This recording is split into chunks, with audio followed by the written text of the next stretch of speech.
Hey everyone, back again. Chapter 38 of Fish in a Tree is titled Loser for President. We heard Shay talking to Allie in the last chapter, and it sounded like she was coming from a real place of nastiness and just sheer meanness towards Allie. And I don't even really get why she has this feeling of hatred towards Allie. It sounds very vicious, and she called her a loser not just once but twice. And I can't feel good for Allie, and I really just don't get where that mentality comes from. If ever there was a good use of the word bullying, I would say that Shay is a bully to Allie, and she is picking on her because of her perceived intelligence, or basically what Shay thinks is Allie's intelligence. But we know, after hearing from Mr. Daniels and Allie herself now, her brain works differently, and she has proven that in a number of cases now. And so the next chapter is titled Loser for President. So I think we might have an idea of who that loser might be. So, Fantasticos, Mr. Daniels says, I've told you about nominating the class president for our first ever school-wide student government. Do we have our first nomination? Jessica raises her hand. I nominate Shay. Shay looks back at her and turns forward. She looks like she's ready for her crown. Okay, good. Another nomination? No one. Come on, we can't have an election with only one name. I wait, glancing around. I know there will be no more names because Shay has made it known, since Mr. Daniels first announced the election, that anyone who runs against her will regret it. In fact, their children and their children's children will regret it, and she can actually do something like that. Nope, there will be no more names. Albert raises his hand. Whoa, Albert, way to be brave. I glance back at Shay, whose eyes are now little slits. But then Albert just asked to go to the bathroom. After waiting and prodding, Mr. Daniels finally says, I'll draw a name out of a hat, or tell the council that we don't have a representative. Come on, folks, step up. Another wait. Then Shay raises her hand. Well, Shay, this is good sportsmanship. Who will you nominate? She cracks a smile.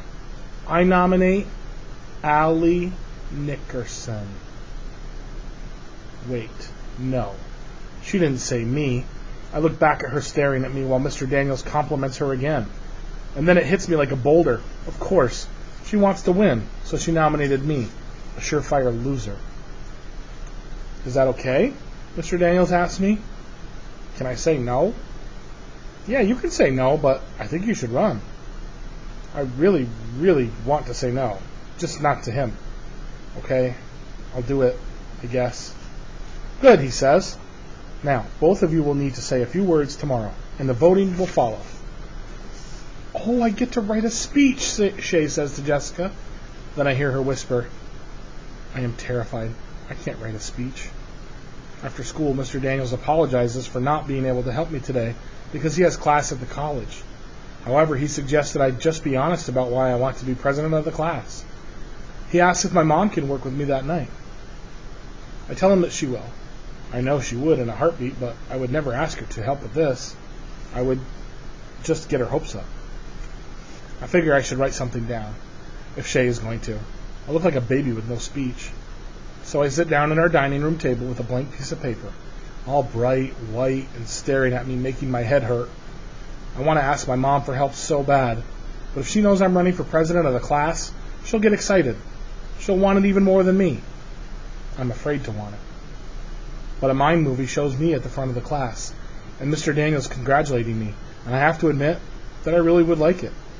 I pick up the pencil and concentrate real hard. When I write, I press on the paper too hard, but I can't help it. It makes my hand hurt. I try to spell as best I can. It takes me an hour and a half to write 2 paragraphs. I finally go to bed, praying for a high fever, the kind of sickness the whole town talks about, the kind of sickness that Albert would find super interesting, a good reason to not show up tomorrow. So she doesn't sound like she's too confident in her 2 paragraphs, but she did it. And I give her credit for that, because even though she's a little bit out of her comfort zone right now, she is going to go forward with this. And I understand her not wanting the added pressure of telling her mom, because as parents, we tend to get a little bit too involved sometimes in our children's lives, and we do want good things for our children. So I could see why if she told her mom, it might get her hopes up, and then she's afraid of disappointment, which I think Allie probably feels like she's done disappointing things in the past, which that could be her own mental block. So we will have to see what happens the next time in Chapter 39. We'll be back the next time with Fish in a Tree. Bye, guys.